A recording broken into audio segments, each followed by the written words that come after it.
Hello, welcome back to Mindful Latter-day Saint Christian Living and Apologetics. I'm your host, Timothy Berman, here just giving you some short bites of our Come Follow Me study for this week on Doctrine and Covenants sections 121 through 123.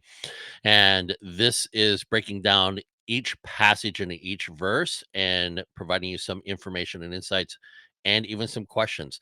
So let's get with Doctrine and Covenants section 121, verses 1 through 10. And we see in verses 1 through 6, Joseph's raw cry, "O God, where art thou?" And this echoes Psalms 22, verse 1. My God, why hast thou forsaken me? Even Christ felt this in Gethsemane.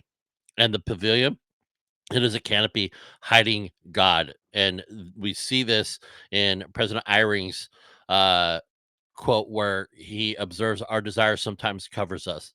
And then as for Sheol, Sheol is the realm of spirits under Satan's sway. And this is according to the Bible dictionary. Yet God controlleth the devil in verse 4.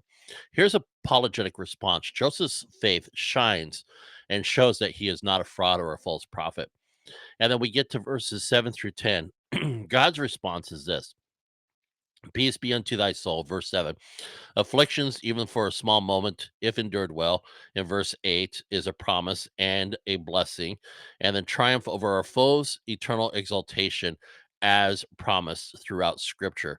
And then we cross reference this with Doctrine and Covenants, section 100, verse 15. All these things for thy good. Here's the spiritual insight for you today: God doesn't remove trials, he redeems them. Look at Elder Cook, where he observes that personal peace in challenging times via our covenants. And then here's a thoughtful question for you: what pavilion or what selfish will is blocking your view of God today? And then, personal takeaway: in your next prayer, echo Joseph's plea and then listen for the peace of God. And as for a mindful practice, as mindful Latter day Saints living a crucified life, let's breathe deeply. Let's imagine, let's know and desire that God is near even in our suffering and in our time of need. Until next time, be blessed, be encouraged, living a mindful crucified life through Jesus Christ, because it is He that lives through us, not that we live according to our own will and purpose. Give this a like, share, and subscribe. Check out the full video on the Come Follow Me study I did through an expository teaching. And like I said, share this, like, subscribe, and drop your thoughts in the comments section. How does this inspire you? How does this encourage you? Until next time, be blessed, be encouraged.